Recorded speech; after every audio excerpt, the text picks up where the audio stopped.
नमस्कार।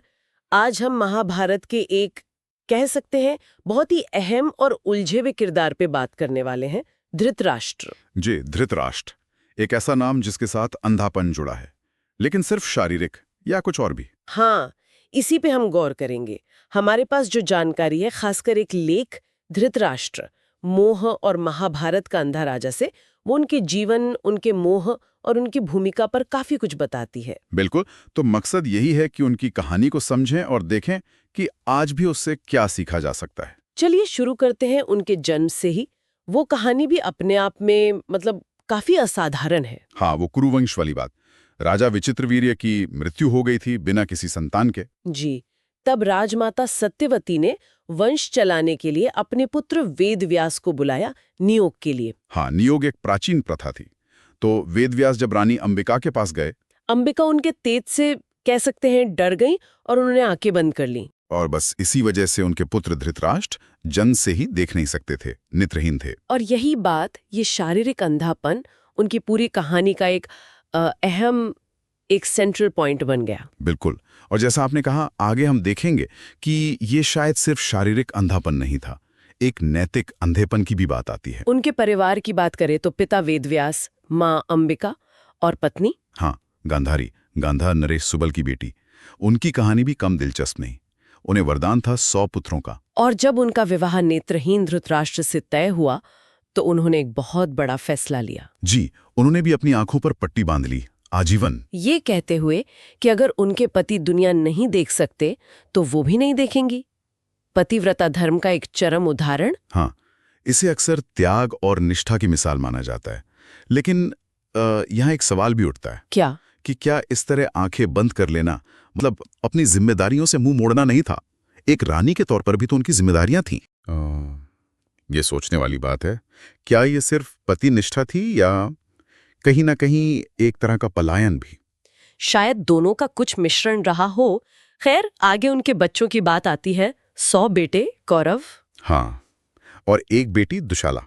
उनका जन्म भी सामान्य नहीं था। बिल्कुल नहीं। कहते हैं गांधारी 2 साल गर्भवती रहीं, फिर एक मांस का लोथड़ा पैदा हुआ। जी, जिसे फिर महर्षि वेदव्यास ने अपनी विद्या से घी से भरे 100 घड़ों में रखा। और उन्हीं से फिर 100 पुत्रों का जन्म हुआ, दुर्योधन, दुशासन वगैरह। और एक घड़े से पुत्री दुशाला। एक और पुत्र भी था उनका, युयुत्सु। वो एक दासी से थे। हाँ, युयुत्सु। और वो अपने कौरव भाइयों से बिल्कुल अलग धर्मात्मा माने जाते थे। युद्ध में भी उन्होंने पांडवों का साथ दिया था।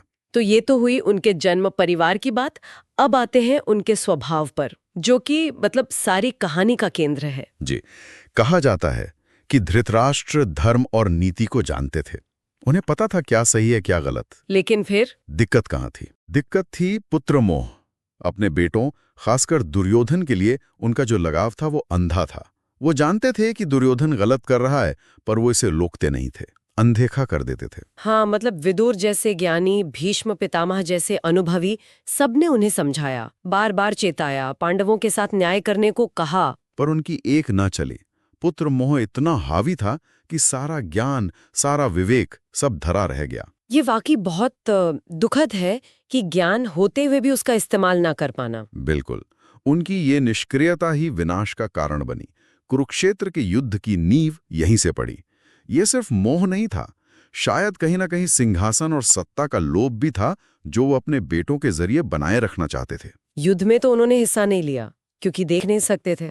हाँ, लेकिन संजय ने उन्हें दिव्य दृष्टि से पूरा युद्ध सुनाया, हर पल का विवरण। और यही वो प्रसिद्ध संवाद भी हुआ, भगवद गीता का। जी बिल्कुल। इसी संवाद के दौरान जब अर्जुन युद्ध भूमि में अपने ही लोगों को देखकर मोह में पड़ गए, विचलित हो गए, तब श्री कृष्ण ने उन्हें वो उपदेश दिया जो आज गीता के रूप में हमारे सामने है। तो देखिए कैसे धृतराष्ट्र का न देख पाना भी गीता के ज्ञान के प्रकट होने का एक माध्यम बन गया। एक अजीब सा संयोग। युद्ध के बाद का जीवन तो उनके लिए बहुत मुश्किल रहा होगा। जाहिर है, 100 बेटों को खो देना, बहुत दुख झेला उन्होंने। आखिर में वो गांधारी और कुंती के साथ वन चले गए। और अंत में वन में ही कहते हैं योगाग्नि से उन्होंने अपना शरीर त्याग दिया। जी। तो अगर हम इस पूरी कहानी को देखें तो सबसे बड़ा सबक क्या लगता है आपको? मेरे ख्याल से सबसे बड़ा सबक यही है कि सिर्फ जानना काफी नहीं है। ज्ञान होना एक बात है, पर अगर आप मोह में, पक्षपात में या किसी और कमजोरी में फंसे हैं तो वो ज्ञान बेकार है। आप सही फैसला नहीं ले पाते। बिल्कुल। धृतराष्ट्र एक ट्रैजिक फिगर हैं। सब जानते हुए भी सही कदम न उठाने का नतीजा कितना भयानक हो सकता है, ये उनकी कहानी दिखाती है। न सिर्फ उनके लिए, बल्कि पूरे कुल के लिए, पूरे समाज के लिए। हाँ, ये बात तो है। उनकी कहानी हमें ये सोचने पर भी मजबूर करती है कि हम अपनी जिंदगी में किन चीजों के लिए अंधे हो जाते हैं। सही कहा।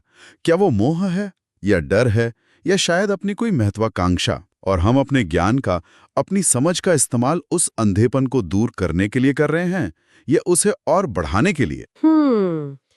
ये सवाल वाकई सोचने वाला है। शारीरिक अंधापन तो एक स्थिति है, पर ये जो नैतिक या भावनात्मक अंधापन है, वो ज्यादा खतरनाक साबित हो सकता है। धृतराष्ट्र की कहानी इसी की चेतावनी देते हैं।